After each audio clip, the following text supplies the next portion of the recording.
A paz do Senhor, estamos aqui para dar início a mais um estudo de uma carta de Paulo, de um livro do Novo Testamento, dessa vez a primeira epístola de Paulo a Timóteo. Quem era Timóteo? Nós vemos que pela primeira vez na sequência do Novo Testamento, Paulo não está escrevendo para uma igreja, para um povo de uma cidade, mas ele está escrevendo para uma pessoa. E quem era Timóteo? Timóteo foi um líder da igreja primitiva, um jovem. Ele era filho de pai grego e sua mãe era uma judia convertida, e sua avó também. Na segunda viagem missionária de Paulo, quando ele volta à região da Licadônia, o apóstolo ficou impressionado com as ações, o desenvolvimento espiritual de Timóteo. E Paulo acaba resolvendo levar Timóteo consigo. Algumas pessoas dizem que ele vai substituir João Marcos. Mas, seja como for a substituição ou não, nasce ali uma parceria entre Paulo e Timóteo. Um fato curioso é que quando Paulo escolheu Timóteo, Timóteo precisou ser circuncidado. Embora Paulo pessoalmente fosse contra a circuncisão, aquela ação foi para que não houvesse uma discriminação em relação a Timóteo. E quando nós vamos ver que Paulo vai escrever a sua primeira epístola, a primeira carta para Timóteo, essa epístola, ela tem informações muito importantes para nós hoje. E Paulo começa dizendo: Paulo, apóstolo de Cristo Jesus, pelo mandato de Deus, nosso Salvador, e de Jesus Cristo, a Timóteo, verdadeiro filho na fé. Paulo considerava Timóteo um filho verdadeiramente na fé, como se fosse da sua própria carne. Seja dada misericórdia e paz da graça de Deus Pai e de Jesus Cristo. O ministério de Timóteo em Éfeso. Aí Paulo vai admoestar a respeito de falsas doutrinas e suas características.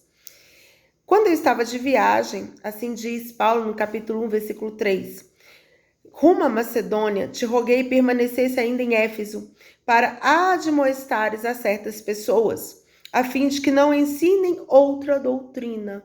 Nós já vimos isso, né? Paulo preocupado com o ensino de falsas doutrinas, de algo que fosse contrário ao que o evangelho verdadeiro ensina. E ele também admoesta, nem se ocupem com fábulas e genealogias sem fim, questões sem fundamento. Antes, essas questões promovem discussões do que o serviço de Deus na fé. Aí ficava se discutindo algumas genealogias, algumas questões que não eram para edificar, mas para trazer confusão. Paulo continua: ora, o intuito da presente admoestação visa o amor que procede do coração puro e de consciência boa e da fé sem hipocrisia. Ou seja, Paulo estava alertando: haja um coração puro. Essa admoestação não é para chamar atenção, não é para brigar, mas é para que vocês venham a ser alertados. Essa admoestação visa o amor, é por causa do amor que ele estava alertando, da consciência boa e da fé sem hipocrisia, desviando-se de algumas pessoas dessas coisas. Pois quando as pessoas se voltaram para isso, elas perderam-se em loquacidade frívola. O que quer dizer isso? Muitas palavras que, na verdade, eram vazias. Um discurso muito bonito que, na verdade, não levava a lugar nenhum. Paulo ele vai falar da lei e dos seus objetivos, a partir do versículo 8 do capítulo 1. Ele vai falar que a lei ela é válida para aqueles que estão transgredindo.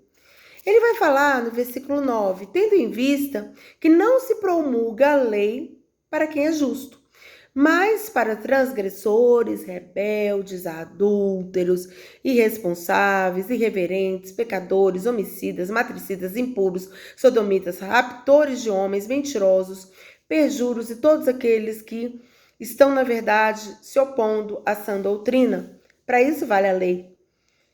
E ele faz essa observação. A lei, ela está valendo para quem está transgredindo. Ela não está valendo para quem está obedecendo a sã doutrina cristã. Logo em seguida, ele vai falar da graça. E é muito rico esse capítulo 1. Ele vai falar que ele é grato pela salvação, que ele nem sempre foi assim, nem sempre foi um homem, líder da igreja, nem sempre foi apóstolo, nem sempre foi defensor de Cristo, mas ele vai falar: sou grato para com aquele que me fortaleceu, Cristo Jesus, que me fortaleceu, me considerou fiel, designando-me para o ministério. Isso está ainda no capítulo 1, a partir do versículo 12. A mim, que em outro tempo era blasfemo, perseguidor, insolente, ou seja, ele era tudo de ruim. Paulo, ele admite aqui que ele nem sempre foi assim, ele era ruim, ele era uma pessoa de maus hábitos, ele era insolente, ele era perseguidor, ele era cheio de ira, cheio de ódio, mas ele foi transformado por quem? Por Jesus, que o considerou digno de ser ministro do evangelho, de ser apóstolo, de ser pregador, de ser defensor da palavra de Deus. Mas obtive misericórdia, continua ele, pois o fiz na ignorância, na incredulidade. Transbordou, porém, a graça de nosso Senhor com a fé e o amor que há em Cristo Jesus. Ele fez o que fez porque ele ignorava ainda a Cristo, ao amor de Cristo. Ele era perseguidor de cristãos, mas ele passou a ser defensor do evangelho, porque Jesus transforma, Jesus opera, e considerou Paulo apto para esta obra. No final do capítulo 1, Paulo vai falar para Timóteo o que ele espera dele. Este é o dever que te encarrego, ó filho Timóteo, segundo as profecias de que antecipadamente foste objeto. Combate, firmado nelas o bom combate. Ou seja, Timóteo havia recebido profecias de quem ele iria ser, de qual seria o seu papel na igreja primitiva. E a partir do versículo 18, Paulo vai falar para Timóteo o que eu espero, o que ele esperava de Timóteo. Que ele combatesse o bom combate, que ele não enfraquecesse, que ele estivesse ali pelejando em prol, em favor do evangelho de Cristo. Capítulo 2, vem uma informação muito importante para os cristãos. Ele fala que é muito importante que haja uma prática de oração. Capítulo 2 começa assim: antes de tudo, pois, exorto que se use a prática da oração, súplicas, intercessões, ações de graças em favor de todos os homens. Em favor só de alguns, não, de todos os homens. Súplicas, intercessões, clamores, ação de graça, ou seja, orações de agradecimento, orações de pedidos fervorosos, orações de pedidos de socorro, orações de quando você está implorando a Deus alguma coisa. Tudo isso é importante. E não só pela própria pessoa, mas por todos. A prática da oração, de ser intercessor, é algo muito importante que agrada muito ao Senhor. E no capítulo ainda 2, versículo 4, versículo 3, aliás, fala que isso é bom, essa prática de oração é bom, é boa e é aceitável diante de Deus nosso Senhor, o qual, versículo 4, deseja que todos os homens sejam salvos e cheguem ao pleno conhecimento da verdade. Deus deseja que todos os homens sejam salvos. Então, quando você faz uma oração pela salvação de alguém, você está fazendo uma oração segundo o coração de Deus. Porque o desejo de Deus é alcançar a todos. Mas, infelizmente, nós sabemos que nem todos serão alcançados, nem todos serão salvos. Porquanto há, versículo 5, um só Deus, e um só mediador entre Deus e os homens, Cristo Jesus. Esse é um ponto muito importante da doutrina cristã. E aqui nós entramos em desacordo com outras doutrinas. Porque aqui está falando claramente que só há um Deus, um intercessor entre Deus e os homens, Cristo Jesus. Então, nós não devemos pedir intercessão de mais ninguém, morto ou vivo. Por quê? Porque Jesus é o nosso mediador. Por isso que quando nós oramos, nós falamos: Senhor, em nome de Jesus opera, em nome de Jesus. Porque é o nome poderoso, o nome daquele que faz a mediação entre nós e Deus Pai é Jesus Cristo. Aí no capítulo 2 vai falar também do proceder conveniente durante o culto. E vai falar que as mulheres se portem de maneira decente, com trajes decentes. E trajes decentes eram de uma forma naquela época e são de outra forma hoje. Naquela época todo mundo usava aqueles roupões, hoje você tem vários tipos de traje. Mas olha o que Paulo fala.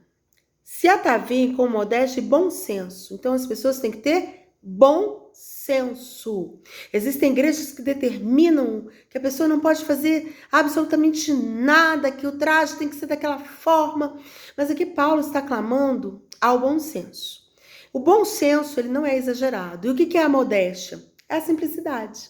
A modéstia, ela fala de quê? De você não ser exagerado. De você não querer parecer uma árvore de Natal, aparecer demais. Ou ser indecente.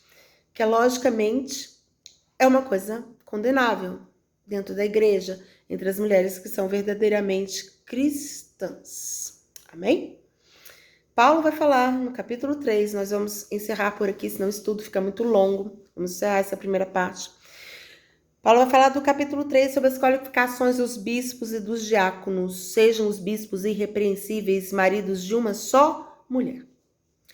Por que ele está falando isso? Aí tem pessoas que interpretam assim, mas se ele foi divorciado e casou novamente, não pode ser bispo. Veja bem, irmãos. Primeira coisa, Deus odeia o divórcio, certo? Certo. Mas existem casos onde Deus compreende. Aqui está falando que o bispo deve ser marido de uma só mulher, porque nós vemos durante todo o Antigo Testamento os judeus se casando com mais de 2 mulheres. Quantas mulheres tinha Davi? Não vou falar nem de Salomão. Quantas mulheres tinha Davi? 3. Não é verdade? Quantas mulheres tinham aqueles homens? Abraão acabou tendo mais de uma mulher. Jacó teve 2 mulheres. Então os bispos, os líderes, tinham que abandonar essas antigas práticas.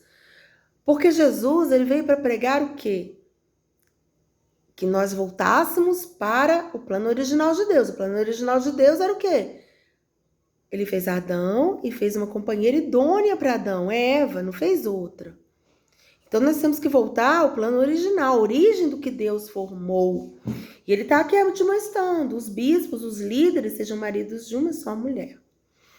E não sejam dados ao vinho, não sejam violentos, não sejam espancadores, sejam cordatos, inimigos de contendas, ou seja, sejam pacificadores. Bem-aventurados os pacificadores, porque eles verão a Deus. Ele fala também dos diáconos. E os diáconos têm um papel muito importante na igreja, porque eles socorriam as viúvas, socorriam os órfãos, socorriam os pobres. Quanto aos diáconos, é necessário que sejam respeitáveis de uma só palavra, não inclinados a muito vinho, não cobiçosos de sorte da ganância, conservando o mistério da fé com a consciência limpa. Também sejam esses primeiramente experimentados e, sem se mostrarem irrepreensíveis, exerçam o diaconato. O diaconato é um papel muito importante e algumas pessoas desprezam isso. Algumas pessoas pensam, é só um diácono, não é nem um pastor, não é nem um bispo. O diácono ele tem um papel preponderante, importante na igreja e por isso ele precisa ser irrepreensível. Amém?